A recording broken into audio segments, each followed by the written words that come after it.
누가복음 12장 마지막을 하고 있는데, 누가는 특별히 하나님의 말씀을 기록하면서 전할 때 이게 지금 누구에게 말하는지를 꼭 틀을 붙여놨어요. 제자들에게 말할 때는 예수께서 제자들에게 말씀하셨다. 무리에게 말할 때는 예수께서 무리에게 말씀하셨다. 오늘 말씀은 제자들에게 하는 말씀인가요? 무리에게 하시는 말씀인가요?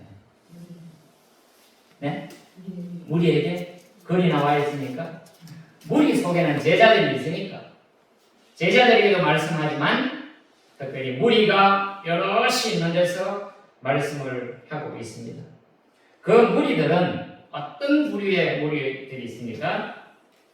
가난한 사람, 병든 사람, 배고픈 사람, 고아와 가부도 있고, 어떻게 하면 예수님의 가슴을 후벼 파고 싶어가지고 있는 바리새인이나 세리나 서기관들이나 심지어는 뒤에 뒷짐을 지고 있는 대제사장 같은 사람들이 있었고, 얘들이 왜 이래 그러면서 로마의 정탐꾼이나 정보를 하는 군인들도 아마 군중이 모이면 일어나지 않을까 그런 생각이 듭니다. 그렇지 않겠어요? 군중이 많이 모이는 데는 반드시 경찰이 동원이 됩니다. 그죠? 네, 경찰이 군중이 많이 모이기 전에는 정부과에서 미리 나와서 시위를 주동하는 사람들에게 계속해서 대충 하세요. 너무 심하게 하지 마세요. 어디까지 해요? 몇 명이 나와요? 물어보고 제가 해봐서 알아요. 형사 둘이가 따라붙습니다. 큰 집회하는. 그렇게 많은 사람들 속에 오늘 예수님이 무리를 향해서 말씀을 하시는, 누가복음 12장은 우리가 처음에 어떤 말씀을 하십니까? 긴 속에 오직 하나님만 두려워하라.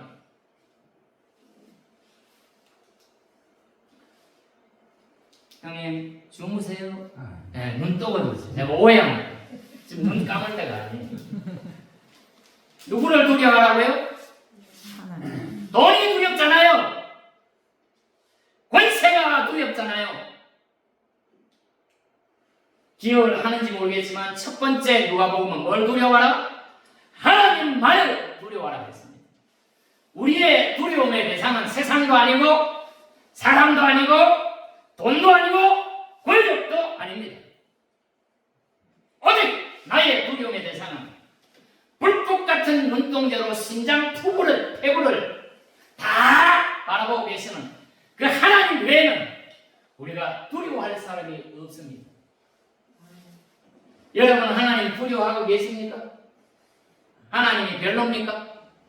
인터넷에 개독교나 하고 인터넷에 글만 올리면 교회를 욕하고 등나 거기에다가 욕하는 사람들이 있으니까 교회가 우습습니까? 하나님이 우습습니까? 절대로 우리 교인 중에는 하나님을 우습게 여기는 그런 분이 단 한 분도 계시지 않기를 주의 이름으로 축원합니다. 한 분도 하나님께서는 다 기억하시고 그것을 재고 있는 것입니다. 오늘 하나님의 말씀을 요약을 하자면 조금 헷갈릴 수 있는 말이에요.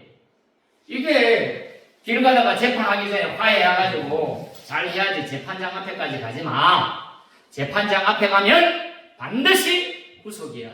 그러니까 빨리 화해해 이 말이에요. 그런데 이 말은 무슨 말? 요약을 하면 간단해요. 주님께서 두 가지 예를 들었어요.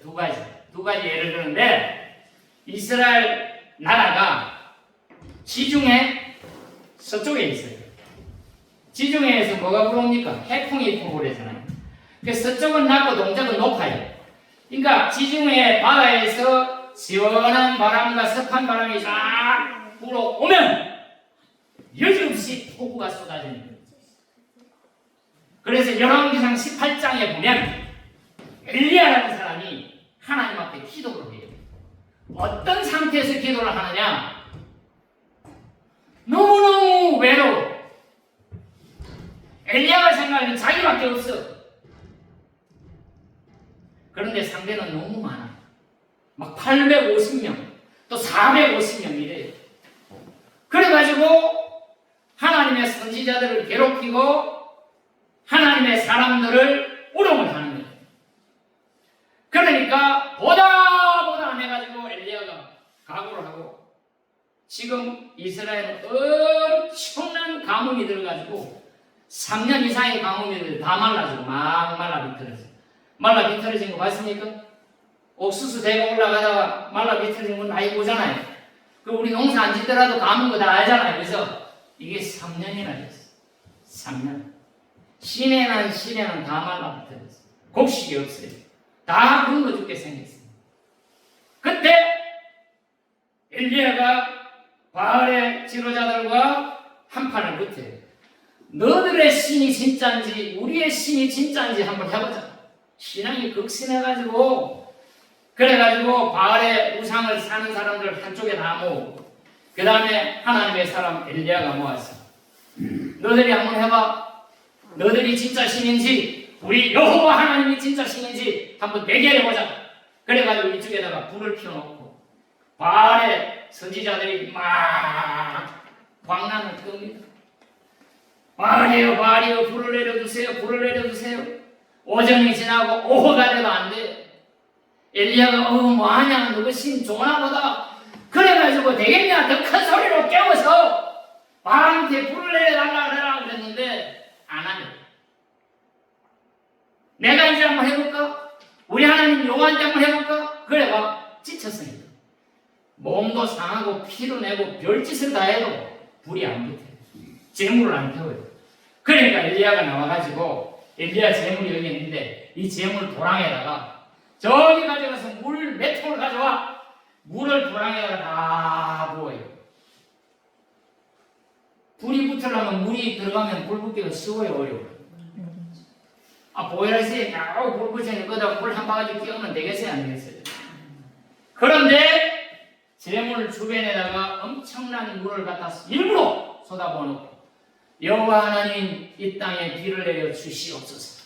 아니 이 땅에 불을 내려 주시옵소서. 그렇게 해서 이 재물을 여호와가 싹 혀로 핥아가듯이 개가 있잖아요. 핥아먹는 거 봤어요? 맛있는 거 탁탁탁 하다가 마지막까지 개가 다 핥듯이 모든 재물을 불로 다 훑어가지고 가버렸어요. 누가 이겼습니까? 여호와 하나님을 섬기는 엘리야가 이겼어요. 근데 문제는 그 뒤가 문제가 비가 와야 돼. 나라에 비가 와야 돼. 그런데 엘리야가 그 시대에 악한 왕 아합한테 비 소리가 들리니 왕이 비가 안 오면 어떻게 돼요? 백성들에게 기우제 지내고 비가 오는 왕 탓이야. 그러니까 지금 문제인데 비 소리가 들리니 잔치 준비를 하시오. 그러고는 엘리야는 갈멜산 꼭대기에 올라가서 앉아가지고 여기 앉아서 이 머리가 무릎 사이에 집어넣어가지고 하나님 비를 주시옵소서 그렇게 기도합니다. 기도를 한참 하다가 일어나가지고 상관한테 저기에 구름이 오나 봐라. 그럴 때 가리키는 거기는 동쪽일까요? 서쪽일까요? 아까 얘기했잖아. 이스라엘은 동쪽이 높아. 서쪽이 지중해 바다가 있어. 그러니 지중해 바다에서 뭐가 왔어? 습한 공기가 몰려와야 여기 폭우가 쏟아지는 거예요. 그러니까 엘리야가 갈멜산 꼭대기에 가서 그 대전쟁을 치르고 바알 제자들을 다 죽이고 이제 하나님의 비가 필요해. 그 비를 위해서 기도를 하는데 얼마나 열심히 기도하면 성경에 보니까 이렇게 무릎을 꿇는데 이 머리가 무릎 사이에 들어가는데 한번 안 들어가요. 기도 한참 하고 가봐라, 또 가봐라. 없으니까 가봐라 그러지 않겠어요. 마지막 7번째 보니까 손바닥만한 구름이 저기에서 올라온다. 옳다! 비가 온다. 그렇게 해서 비가 쏟아지고 아방은 마차를 타고 가고 엘리야는 뛰면서 비를 맞고 뛰는 그런 광경이 이 구약 성경이니까 이 성경에 기록된 이후에 이스라엘 사람들이 이걸 보니까 알겠어요? 모르겠어요? 우리도 뭐가 시커멓고 비 오겠구나. 오늘 우리 날씨가 얼마 전에 영하로 떨어졌잖아요. 여기가 우리나라가 한 10도 정도 되면 몽골은 20도, 25도가 되는데 제가 다 체험하고 왔으니까 몽골에 있던 사람 왔다 갔다 하잖아요. 그 왜 그럴까? 저 시베리아에 있는 찬바람이 이쪽으로 불어오는 겁니다. 시베리아에 찬바람이 불어서 우리나라 온도가 한 10도 정도 가면 몽골은 20도, 25도가 되니까 엄청나게 추워집니다. 그러니까 이런 일기나 천기는 알면서 먹고 사는 부분, 농사 짓는 부분, 이런 부분은 잘 알면서 왜 살아계신 하나님에 대해서는 알려고 하지 않나, 이 외식하는 자가 하면서 머리를 향해서 지금 예수님이 야단을 치는 장면이 오늘 장면입니다. 그래서 첫 번째로 하나님 외에는 두려워하지 말라고요. 두 번째는 13절로 21절 우리 누가복음 지금 공부하는데 탐심을 버리고 하나님께 대하여 부여하라 그랬는데 세상 일에 탐심을 버리고 온갖 것을 다 붙들려고 하면서 하나님에 대해서는 가난하면 안 된다. 한 번도 제가 요구하지 않았는데 그래서 이번 추수감사절 강구를 한번 한 겁니다. 세상 일에 대해서는 부요하고 이렇게 저렇게 할지 모르겠지만 하나님께 예배드리는 추수감사절 날 혹 가능하다면 무리 되지 않는 범위 내에서 여기 한 해 지은 농사라 생각하고 잘 쌓아놔서 하나님께 예배드리고 혹시 우리가 나누기에 모자라면 남으면 모자라더라도 여기 쌓인 과일을 내가 전도를 하고자 했던 사람들에게 나누어 주는 게 어떨까? 우리 추수감사 예배 드렸어. 귤이 많아. 그래서 좀 가져왔어. 또 많지 않은데 많다 그러지 말고 몇 개 갖다 주면 귤이 나왔어. 우리 추수감사 예배 드리고 가져온 귤이야. 이러고 나눠주면 좋을까요? 안 좋을까요? 혹시 떡도 합니까? 안 합니까? 떡도 만약에 하면 떡도 좀 나눠드리고 그렇게 해서 우리 일과 우리의 모든 것들에 빠져있지 말고 하나님께 좀 부요한 자가 되라. 그 말을 두 번째로 했고요. 세 번째로는 주의 오심을 지혜롭고 신실하게 기다려라. 주님이 오실지 안 오실지는 모르고 관심이 없어요. 디모데후서 3장 1절부터 5절 한번 열어주세요. 천기는 불멸하지만 말세에 어떻게 되는지 예수님 제자들 시절에 디모데후서 3장 1절에서 5절 말세가 되면 어떻게 되는지 이렇게 기록되어 있어요. 자, 1절 시작. 그대는 이것을 알아두십시오. 말세에 어려운 때가 올 것입니다. 사람들은 자기를 사랑하며 돈을 사랑하며 뽐내며 교만하며 하나님을 모독하며 부모에게 순종하지 아니하며 감사할 줄을 모르며 불경스러우며 무정하며 원한을 풀지 아니하며 비방하며 절제가 없으며 난폭하며 선을 좋아하지 아니하며 배신하며 무모하며 자만하며 하나님보다 쾌락을 더 사랑하며 겉으로는 경건하게 보이나 경건하게 능력은 부인할 것입니다. 그대는 이런 사람들을 멀리 하십시오. 선생 바울 선생님이 디모데를 향해서 이런 말씀을 하고 계시는 것입니다. 이번 주에는 제가 박보영 목사라는 분의 말씀을 쭉 많이 들었는데 박보영 목사님은 지금 한 74세 정도 된 분인데 74세면 은퇴를 했잖아요. 감리교 목사님인데 저보다 더 젊어요. 강력하게 추천합니다. 유튜브 들어가시면 다른 것도 보지만 박보영 처서 그분이 어떻게 목회하고 살아가는지 제가 그분을 예전부터 봤기 때문에 그분이 처음에는 엄청나게 부잣집이었어요. 어마어마하게 부잣집. 그 부잣집에서 의사 공부를 하는데 의사 공부가 그렇게 싫은 거예요. 아버지가 목사예요. 공부하면 마구잡이도 때려요. 아버지가 엄청나게 그냥 무서운 거예요. 예수를 믿고 회심하기까지 어른이 됐는데도 아버지가 돌아가셨는데도 아버지를 보면 겁이 나가지고 떨 정도로 그렇게 무섭게 어렵게 공부하다가 의사가 됐어요. 진료를 대충 하고 오면 낮에 어떻게 끝나면 일본에 가서 비행기 타고 가서 스시 먹고 술 먹고 삶에 만족이 없는 거예요. 무엇 때문에 살아가는지를 그렇게 고요한 중에도 모르는 거예요.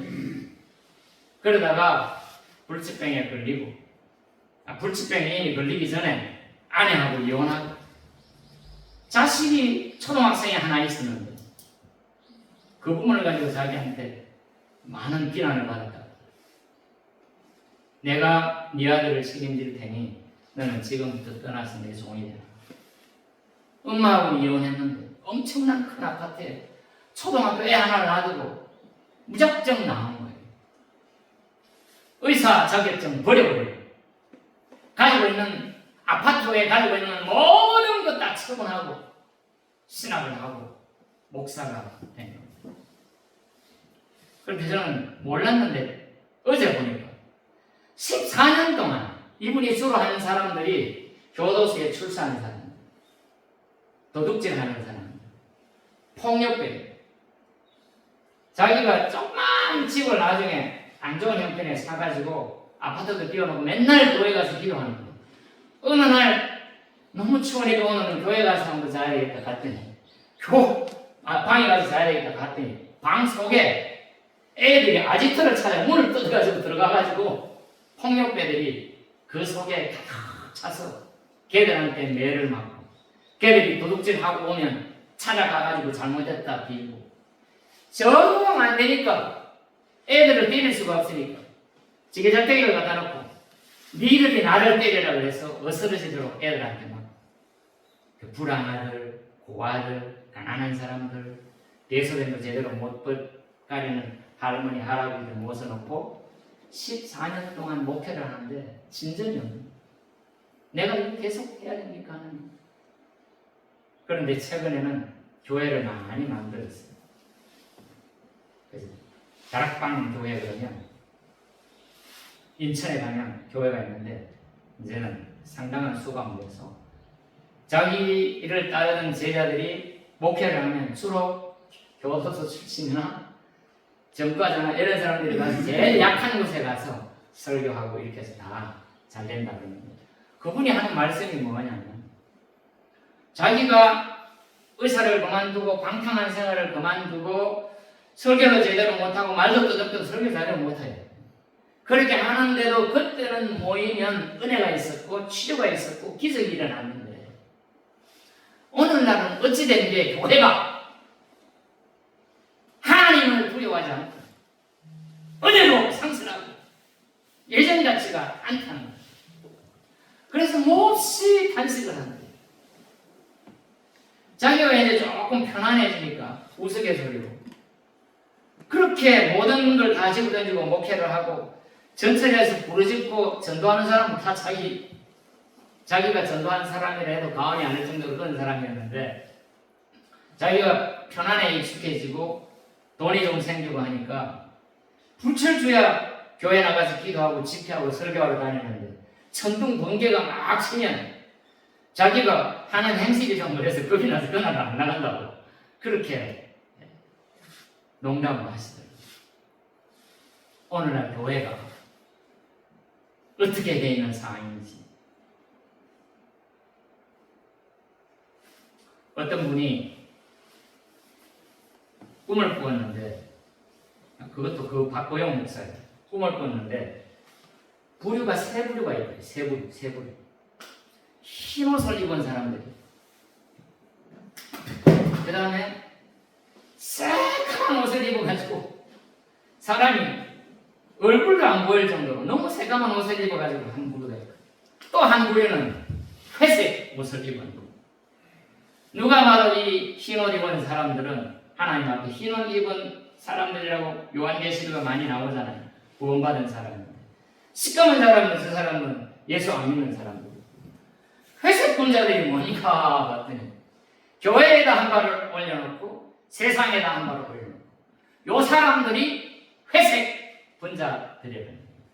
그러면 가장 원통한 사람은 아예 예수를 안 믿어서는 그런데 믿기는 믿었는데 회색. 오늘 주님이 말씀하시는 부분이 어쩌면 이런 말씀입니다. 지금 우리가 빚졌다 그러잖아요. 우리 주기도문을 하면 우리가 우리에게 죄 진다를 사하여 준 것 같이 우리의 죄를 사하여 달라는데 거기에 우리에게 빚을 진 사람을 내가 탕감해 준 것처럼 예수님 나의 어마어마한 부채를 탕감해 주세요. 그래서 그 예화가 1만 달란트 빚진 자를 탕감해 주잖아요. 1만 달란트는 우리가 일평생 아니라 몇백 년을 살아도 갚을까 말까 한 어마어마한 그 부채를 주님께서 해결해 주셨다는 겁니다. 그러면 거기에 감사하고 우리가 하나님 앞에 가서 쓰는데 어떤 하나님 앞에 쓰는 것이 중요합니다. 아버지 하나님 앞에 가서 쓰느냐, 심판자이신 하나님 앞에 가서 쓰느냐. 심판자이신 하나님 앞에 가서 서서 구원받을 사람은 아무도 없습니다. 목사님이 예전에 예를 들은 테레사 순회일지라도 아버지 하나님 앞에 가서 서면 어떤 상황이라도 해결이 되지만 심판자 하나님 앞에 가서 서면 우리는 용서받을 길이 없는 거예요.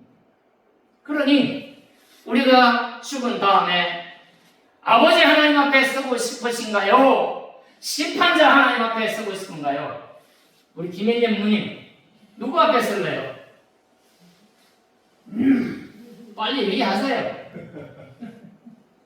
아버지 하나님. 예. 제가 누님 그러면 기분 좋죠? 하나님도 아버지 그러면 기분이 좋아요. 괜히 그냥 이상한 그 집 아저씨 부르듯이 이렇게 하면 하나님도 싫어하는 거예요. 하나님 아버지 그러면 특히 우리 누님이 하나님 아버지 그러면 너무 좋았어요. 그 일어나면 뭐부터 찾아요? 하나님 아버지.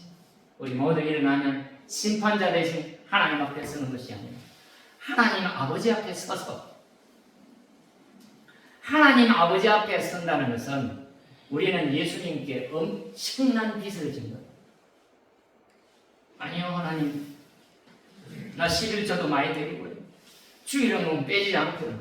난 다른 이체 시켜놔서 계속 빠져나왔고요. 내가 하는 일이 어떻게 되는데 그러고 심판자 하나님 앞에 갔으면 그 부채가 해결이 되겠습니까? 안 되겠습니까? 안 되는 것뿐입니다. 예수 그리스도 그분께서 한 푼도 없이 나의 모든 빚을 다 갚았다. 오늘 빚진 사람이 있으면 주님께서 내 빚을 다 갚았다 그랬는데 죄의 빚뿐만 아니라 정말 내가 갖고 있는 이 어마어마한 이 부채도 하나님 제발 좀 해결해 주세요. 믿음대로 될지어다. 아멘. 기도하면 될지어다. 아멘. 하나님 앞에 기도하기를 원합니다. 여러 번 말씀드리지만 교인이 없어서 문을 닫았던 작실 교회 참 감사했습니다. 잠잘 곳도 없었고요. 오갈 데가 없었습니다. 이스팔 목사님 댁에다가 딸 방 하나 만들어주고 어떻게 했는지 잘 기억도 안 나요. 어쨌거나 아무것도 없이 왔어요. 그때는 자동차도 없었고 자전거도 없었습니다. 그런 자에게 작실교회가 눈에 뜨여서 다 걸어다녔어요. 저 옆에 유리문 걸어다녀놓고 이 창문 다 잠겨놓고 재래식 화장실만 문을 열어놨어요. 그리고 지금 생활관은 다 쓰레기와 나무가 그냥 솟아있었거든요. 거기를 하나님이 우여곡절 끝에 열어주시고 그래서 한 분 한 분씩 전도했습니다. 한 번도 교회를 나오지 않았던 분도 또 정말 교회에 나오기가 힘들었던 한 분 한 분들이 교회에 나오는 것이 저는 그렇게 좋아요. 제가 그렇게 좋았다면 우리 하나님께서는 얼마나 기분이 좋을까요? 김일영 누님이 자꾸만 이름이 들면서 죄송한데 교회 나오는 게 목사의 마음을 이렇게 시원케 한다면 하나님 아버지 그러는 그 하나님이 얼마나 좋아하실까. 가지고 있는 어떤 것들을 다 투자해서라도 하지 않으면 전도할 수 있다면 저는 정말 그러고 싶습니다. 여러분 마음속에 미비한 부분이 있거나 어려운 부분이 있거나 그러면 제가 더 좋은 목사가 돼야 되겠지만 원래 성질이 못해 먹어가지고 그렇게 살았어요. 집에서도 위로 형 누나 둘이 있으니까 기용을 받을 때도 있지만 뺨 맞는 건 여자잖아요. 옛날에 우리 집사람한테 내가 우리 고모가 너무 잘해줘서 그런 얘기 안 했는데 큰 누님한테 뺨 맞는 건 여자예요. 엄마는 형편없고 엄마 역할을 하는데 동생들이 말 안 들으면 그냥 소용을 먹는 거예요. 우리 예전에 다 그랬어요.